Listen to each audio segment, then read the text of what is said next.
हमारे साथ भी कुछ वादे हुए थे जिसके बुनियाद पे लोगों ने इलेक्शन में हिस्सा लिया, जिसके बुनियाद पे हमने यहाँ पे हुकूमत बनाई। अब समझ में नहीं आता क्या मजबूरी है मरकज की कि वादा करने के बाद वो उन वादों पे अमल नहीं करते। एलओपी साहब पहले ये समझाएं कि ये नौबत आई क्यों।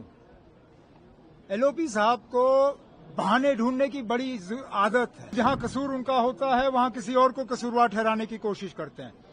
मैं लद्दाख का एलजी नहीं हूं, लद्दाख की सिक्योरिटी मेरी जिम्मेदारी नहीं है, ना मैंने कहीं पे लद्दाख के वायलेंस को जस्टिफाई किया।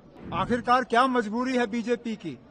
क्या इतना ही कसूर है जम्मू कश्मीर के लोगों का कि एलओपी साहब एलओपी हैं, सीएम नहीं है?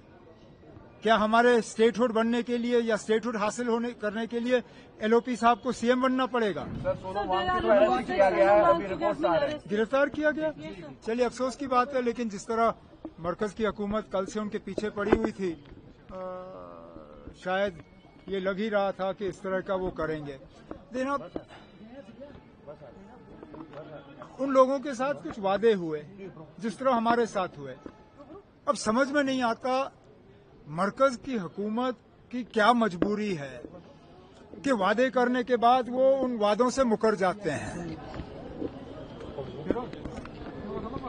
हिल काउंसिल के इलेक्शन से पहले मरकजी एक वजीर ले गए थे क्योंकि वहां लोगों ने इलेक्शन बॉयकॉट करने का फैसला किया था।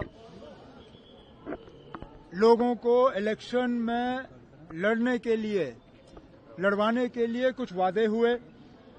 लोगों ने बढ़ चढ़ के इलेक्शन में हिस्सा लिया, न सिर्फ हिस्सा लिया बल्कि बीजेपी को कामयाब किया, लेकिन वो वादे वहीं रह गए। ठीक जिस तरह हमारे साथ भी कुछ वादे हुए थे जिसके बुनियाद पे लोगों ने इलेक्शन में हिस्सा लिया, जिसके बुनियाद पे हमने यहाँ पे हुकूमत बनाई। लेकिन अब समझ में नहीं आता क्या मजबूरी है मरकज की कि वादा करने के बाद वो उन वादों पे अमल नहीं करते। एलओपी का कहना है कि उमर साहब एंजॉय कर रहे हैं लद्दाख की सिचुएशन को और कहीं न कहीं वायलेंस को जस्टिफाई किया जा रहा है। मैं क्यों वायलेंस को जस्टिफाई करूं? एलओपी साहब पहले ये समझाएं कि ये नौबत आई क्यों। एलओपी साहब को बहाने ढूंढने की बड़ी आदत है और जहां कसूर उनका होता है वहां किसी और को कसूरवार ठहराने की कोशिश करते हैं।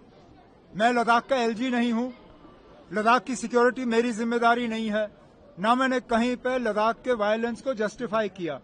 वो जस्टिफाई करें ना कि लद्दाख के साथ जो वादे किए गए उन पे अमल क्यों नहीं हुआ, जो हमारे साथ वादे किए गए उन पे अमल क्यों नहीं हुआ। आखिरकार क्या मजबूरी है बीजेपी की? क्या इतना ही कसूर है जम्मू कश्मीर के लोगों का कि एलओपी साहब एलओपी हैं, सीएम नहीं है?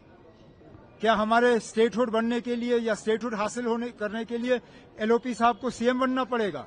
अगर यही है तो बताएं अदालत में कि जब तक हुकूमत नहीं बनती बीजेपी की तब तक जम्मू कश्मीर को स्टेटहुड नहीं मिलेगा। हम तो कम से कम उनको इख्तियार में आने की इजाजत नहीं देंगे। अगर इसके लिए वो हमारा स्टेटहुड जो है वो रोक के रखें, रोकें, हम अपना काम वैसे भी चला लेंगे।